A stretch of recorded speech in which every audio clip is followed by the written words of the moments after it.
تشریف لے جاتے نا تو عورتوں پر کسی نہ کسی شخص کو نمائندہ بنا کے چھوڑ کے جاتے تھے. ایک دفعہ مولا علی شیر خدا کو بھی چھوڑ کے گئے, حضرت عبداللہ ابن مختوم رضی اللہ تعالیٰ عنہ کو بھی ایک دفعہ چھوڑ کے گئے.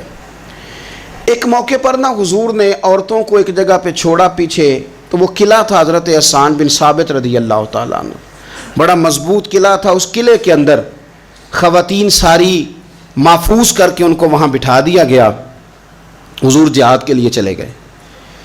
اب وہاں قلعے میں عورتوں کو اس لیے رکھا گیا تھا کہ یہاں یہودی بھی ہیں, تو ایسا نہ ہو کہ ہم باہر لڑیں تو وہ اندر سے کوئی شرارت کر دیں, لہٰذا عورتیں محفوظ رہیں.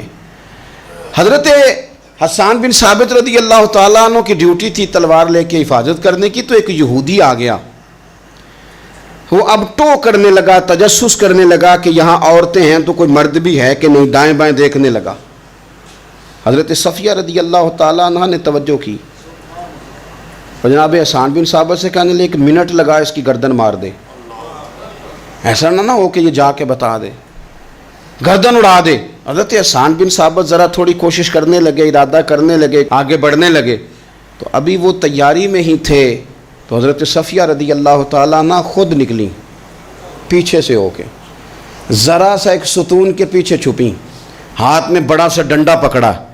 وہ آپ کے قریب سے گزرنے لگا, تو یہ خاتون کی بات کر رہا ہوں, خاتون کی. کسی مرد کی ضرورت ہے عورت کو تنگ کر جائے؟ شرط یہ ہے کہ عورت کے اندر بھی تو غیرت ایمانی ہونا, اس کے اندر بھی تو وہ قوت ہونا. ایسا نہ ہو کہ وہ کمزور پڑ جائے. ہاتھ کے اندر ڈنڈا تھا.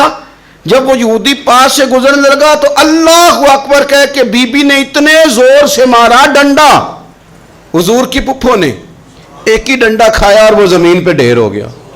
حضرت صفیہ نکلی اور جناب حسان بن ثابت سے کہنے لگی مجھے آتی ہے شرم, کیونکہ جب کسی کو مار دیا جائے تو اس کا مال مال غنیمت ہے نا کافر کا, اب اس کی زرہ اتارنی ہے, اس کی تلوار لینی ہے. فرمایا مجھے شرم آتی ہے, وہ مرد ہے, اس طرح کرو مار میں نے دیا, سامان تم اتار کے لے آؤ. یہ قوت تھی مسلمان عورتوں کے اندر, یہ شوق تھا, یہ جذبہ تھا. ہمارے ہاں نا روز روز کی کمزوریاں, عورتوں کا روز آنسو بہانا,